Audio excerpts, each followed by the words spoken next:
उद्यापासून राज्याचं अर्थसंकल्पीय अधिवेशनाच्या पूर्वसंध्येला सरकारकडून चहापानाचा कार्यक्रम। शेतकरी प्रश्नांवरून अधिवेशन गाजण्याची शक्यता, तर अर्थसंकल्पीय अधिवेशन सुद्धा विरोधी पक्षनेत्यांविनाच होणार। राज्य मंत्रिमंडळाची संध्याकाळी 5 वाजता बैठक। मुख्यमंत्री फडणवीसांसह सुनेत्रा पवार आणि शिंदे उपस्थित राहणार, तर महाविकास आघाडी आणि विरोधकांची आज बैठक होणार। परळीमध्ये मृत महादेव मुंडेंच्या दोन्ही मुलांना मारहाण, 2 अज्ञातांविरोधात गुन्हा दाखल। वाल्मिक कराडच्या मुलांकडून आमच्या कुटुंबियांच्या जीविताला धोका, ज्ञानेश्वरी मुंडेंचा आरोप, तर पोलीस अधीक्षकांना सुरक्षेसाठी अर्ज।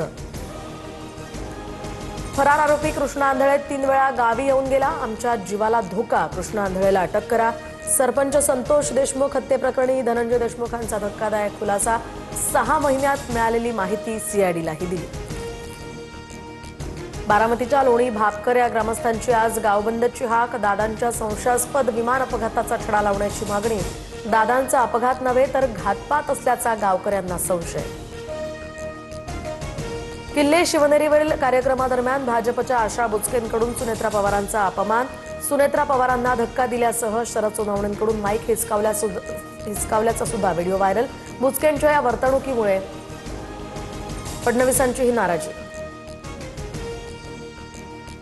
सरपंच प्रशासक म्हणून कारभार पाहणार, मुदत संपणाऱ्या ग्रामपंचायतींसाठी राज्य सरकारचा मोठा निर्णय।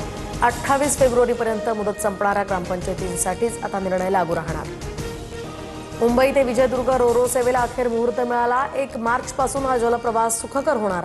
रखडलेल्या मुंबई गोवा महामार्गाला पर्याय मिळाल्यानं कोकणवासियांना मोठा दिलासा। सांगलीच्या मिरजेत 2 चिमुरड्यांची दत्तक म्हणून 40,000 विक्री। बालकांच्या आईसह दत्तक घेणाऱ्या 4घांवर गुन्हा दाखल। कायदेशीर प्रक्रिया पूर्ण न करता बालकं दिली दत्तक। T20 वर्ल्ड कपच्या सुपर 8 या फेरीमध्ये आज भारत आणि दक्षिण आफ्रिका भिडणार। विजय घौडदौड कायम ठेवण्यासाठी टीम इंडिया सज्ज। अहमदाबादच्या नरेंद्र मोदी स्टेडियमवर हा सामना रंगणार।